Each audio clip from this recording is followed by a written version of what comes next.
video series. I want it to be an exhaustive video encyclopedia, in effect. And I called it The Complete Creation. Posted the first video on YouTube, which I was very frustrated with by the time I got it finished, and it became number 5 most discussed video on YouTube within 3 weeks. So it was really encouraging in that regard. And I know Dr. Scudder and Pastor Scudder had asked if I could come back and do a lecture series for Dayspring. And so I contacted them and said, look, I'm spending 30 to 50 hours for every half-hour session here. If I'm just going to reinvent the wheel, why don't we do it here and record it? So I really appreciate the kind camera crews and this church for hosting this event.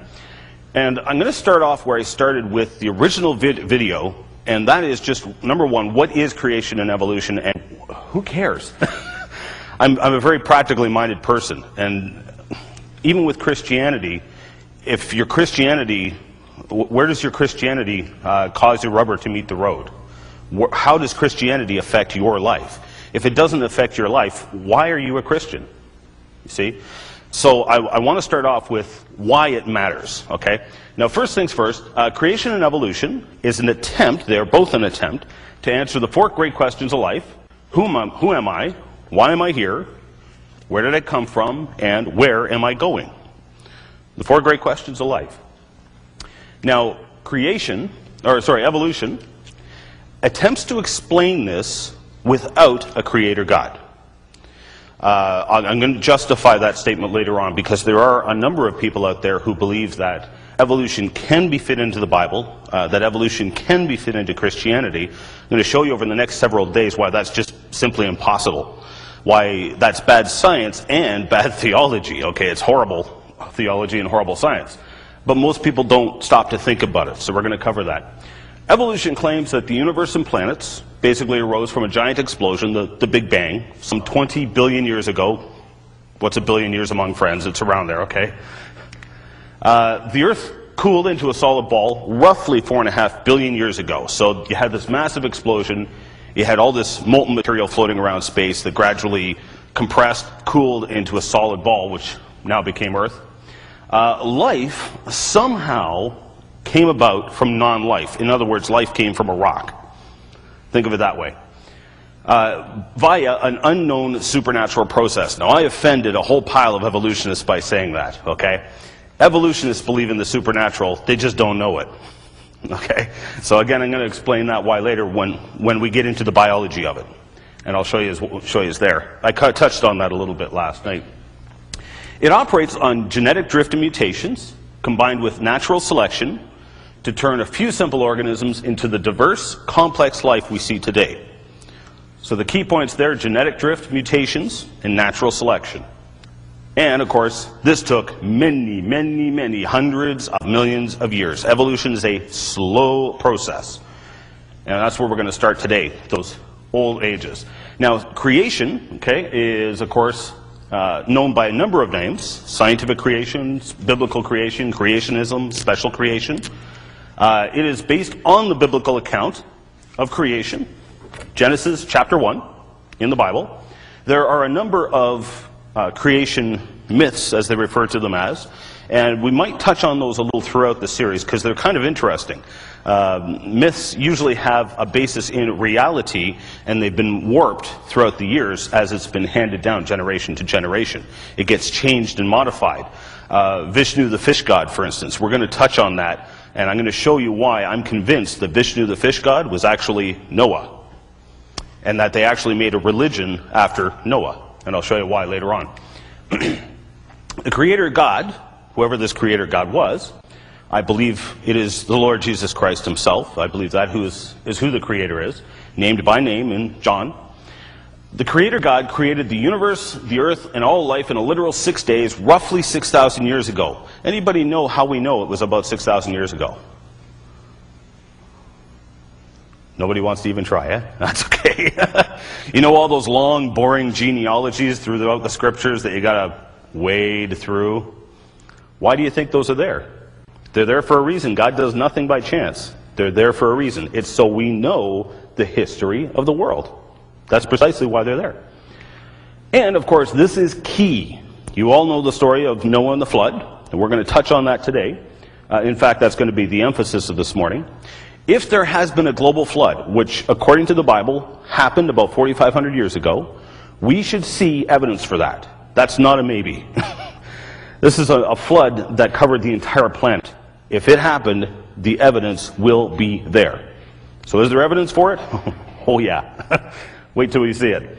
Okay, now this is what creation science is not. I found I've had to clarify this, because a lot of people think that creationism is a religion, creationism is, well, for example, Christian science. I get that a lot. It's not Christian science. That was, I forget the name of the person who started that cult, I'll call it that, for lack of a better word. But it is not Christian science. It is not, as much as the media would like to promulgate it as, it is not religion versus science.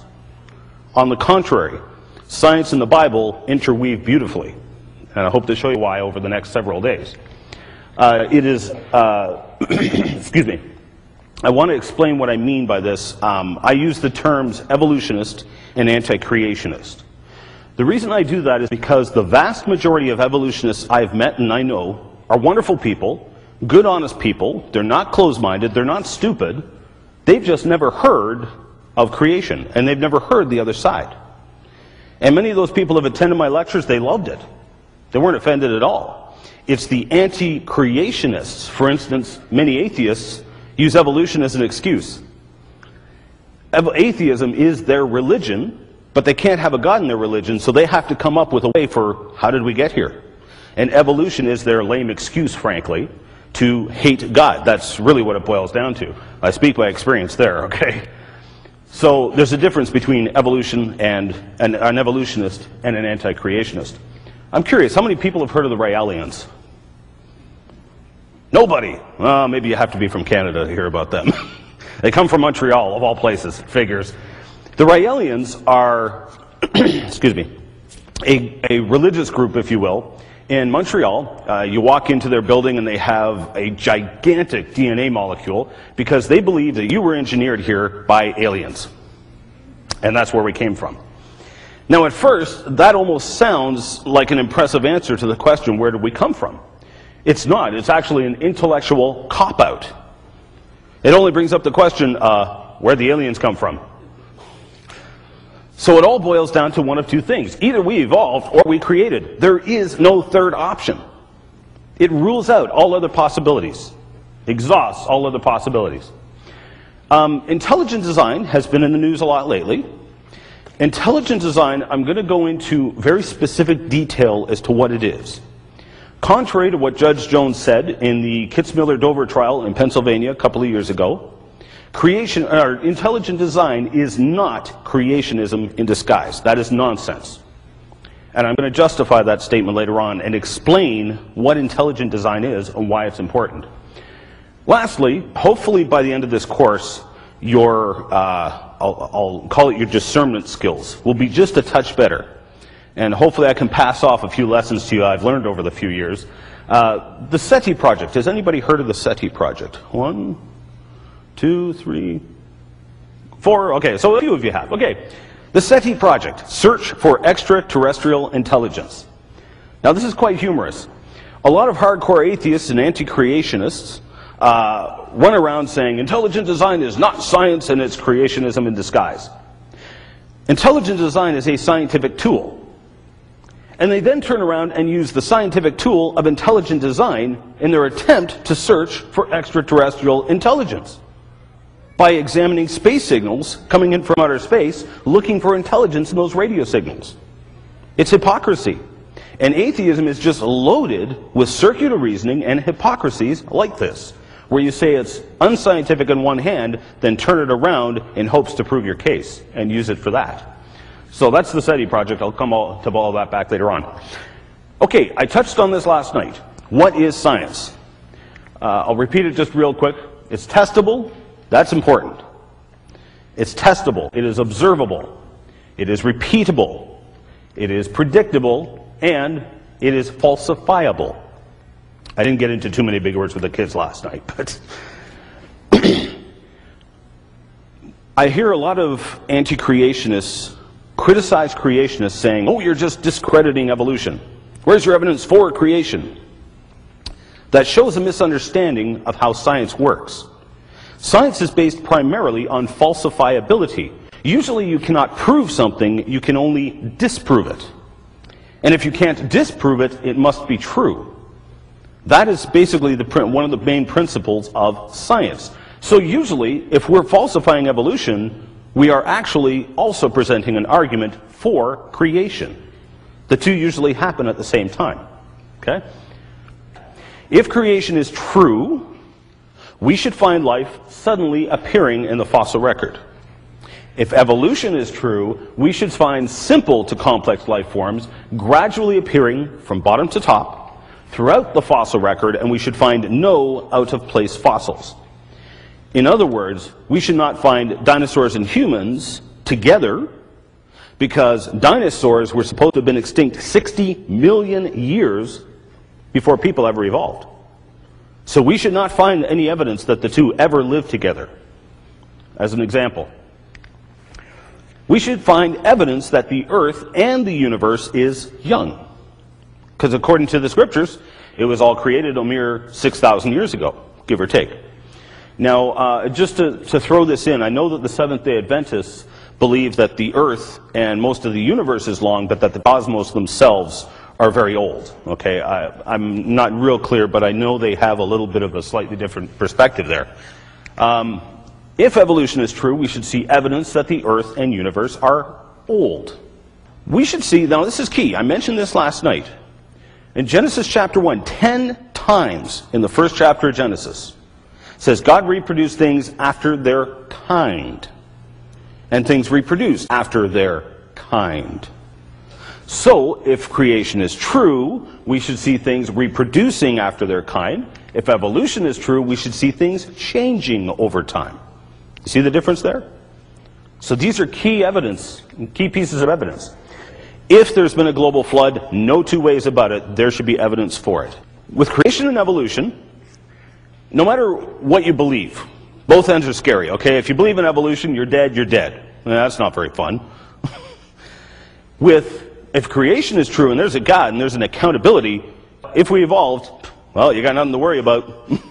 You can make fun of me all you want after I'm dead. I'll be too busy fertilizing dandelions. I really won't care. But I assure you, I'm very confident that I'm right. And even if I'm wrong, I got nothing to lose. Bottom line, nothing to lose. Okay, now this is where it gets interesting. We're going to take a look at the evidence here, and what I wanted to start off with was the history. Where did this debate start? Like, how did this all come about? Does anybody want to take a stab? Where do you think the creation-evolution debate started? Anybody want to take a try? You're all smart enough to know that maybe you don't know. Okay, that's fine, because it's surprising. Believe it or not, it did not start with Darwin. And where it started is very key in understanding, well, the whole debate. It started with what we call uniformitarian geology, the rocks. That's where it started all. It is what I would call, or has been, the most effective weapon that has ever been launched against the Bible, the Word of God. Uniformitarian geology has been the most effective weapon ever launched against this. Think about this for a second. Did burning the Bible make it go away? No, it only made it go farther and wider. Did killing off anybody who dared to believe in it make it go away? Nope. Only made the Christian believers stronger. Did burning it make it go away? And banning it? Nope. Just made people want it all the more. A banned book? Oh, that's the best advertising for a book. Especially a book like this. But today, when you talk about this book as a literal history book, understand that. This is a history book of the universe and the world and life as we know it. If it's true, this is a history book. It's not just a theology book, it's a history book. And today, when you talk about this book as a literal history book, what's the first thing that people say? Oh, the earth is billions of years old. That silly book says it's only 6,000 years old. Clearly it's wrong. Did you notice that? This is where it all started. It all basically started with one man. Now I want to introduce you to three guys. You'll probably recognize their names right off the bat. Luther, Finney, and Calvin. Recognize those names? Great theologians. All three men of fine Christian upstanding, and they stood up for their beliefs and profoundly impacted the history and the course of the world. All three men were trained in the same profession. Does anybody know what they were trained as? No guesses? Yes? In the Catholic Church? Nope. That's what everybody thinks. Theology. That's what I thought. Wasn't Finley a lawyer? You got it. All three were trained as lawyers. It wasn't theology. They learned how to argue. And so, as much as we disdain lawyers, I'm starting to have a little more respect for them nowadays. Because I want to introduce you to a fourth man, again, a lawyer, Sir Charles Lyell. Also trained as a lawyer, also profoundly impacted the world, I would say for the worse. And here's how he did it. He was a lawyer, not a geologist, but he is now known as one of the founding fathers of the modern science of geology. That's kind of bizarre. How did he wind up doing that? Well, he's the one who actually coined the phrase, the present is the key to the past.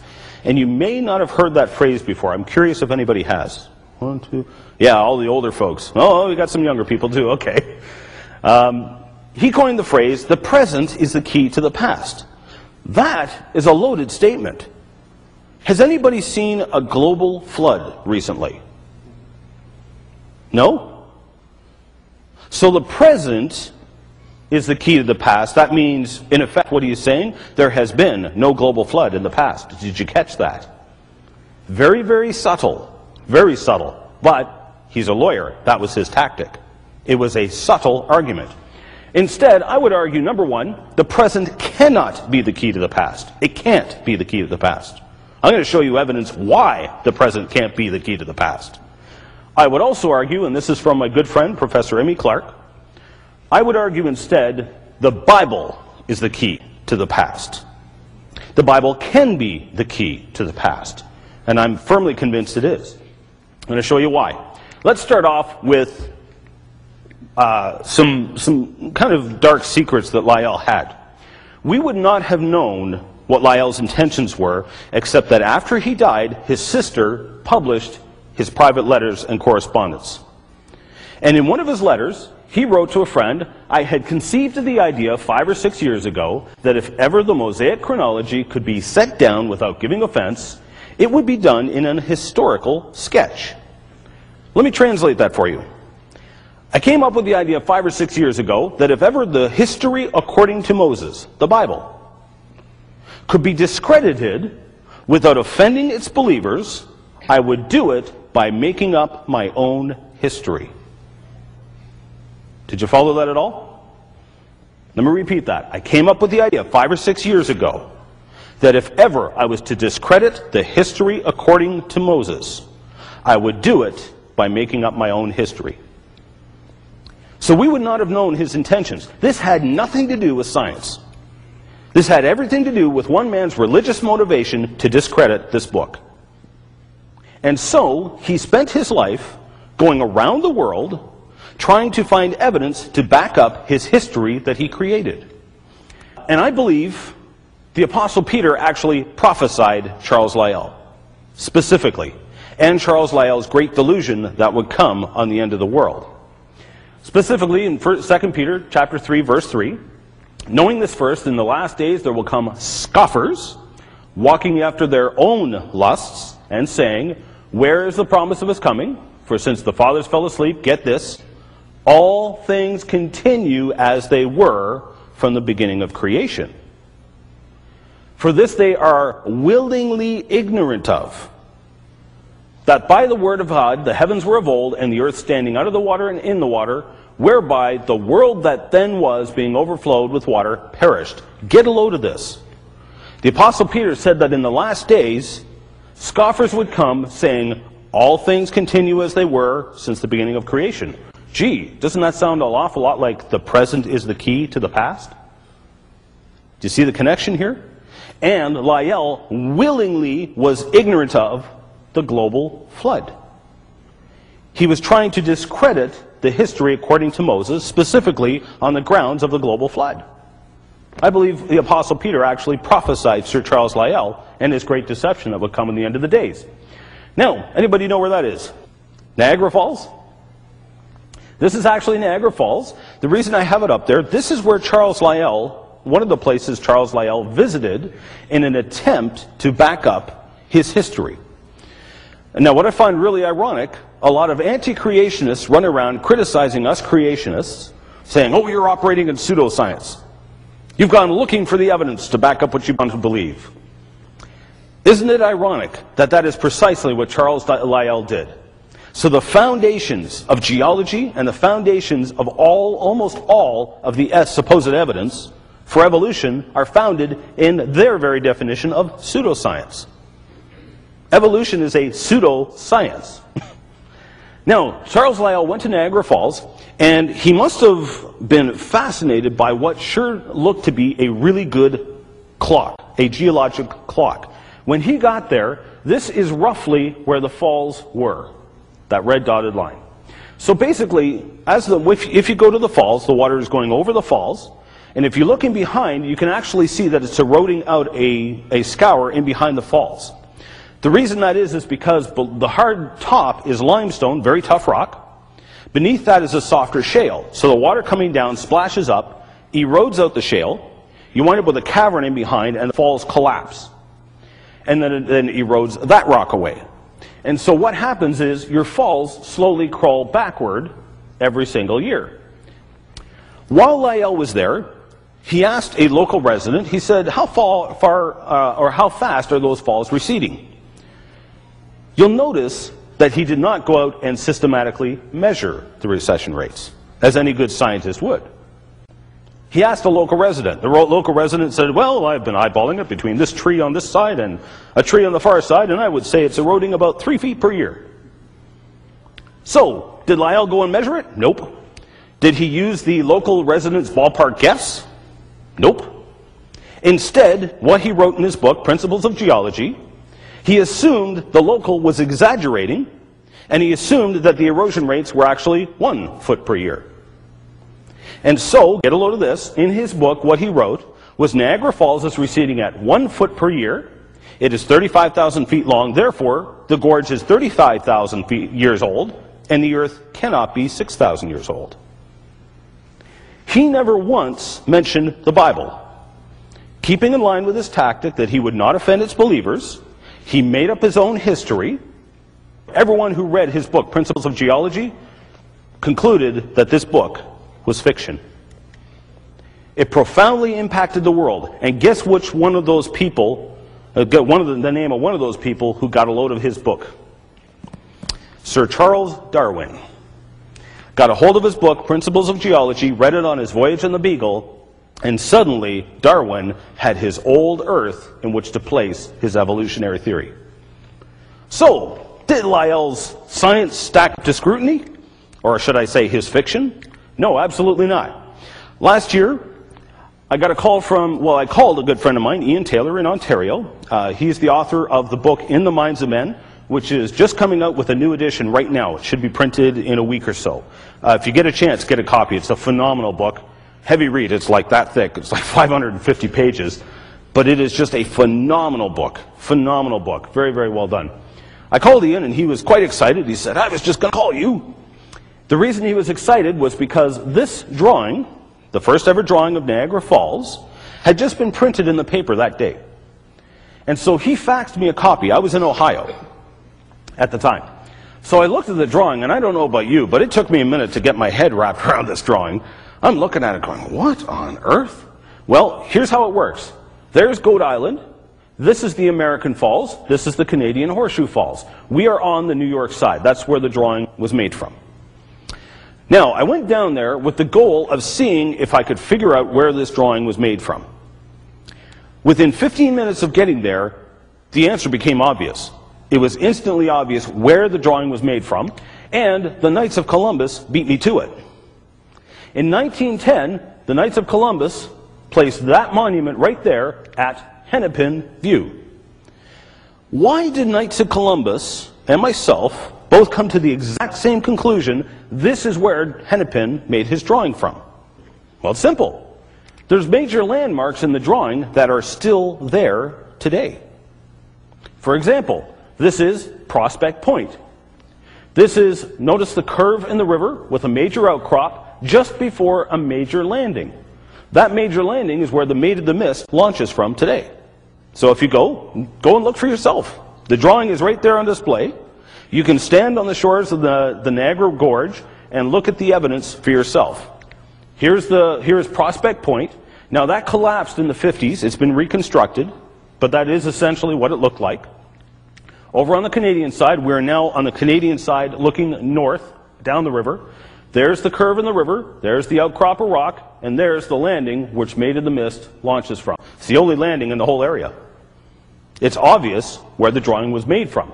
Now, when you visit there, they have drawings like this, and they claim Hennepin's Hennepin's Falls are way back here.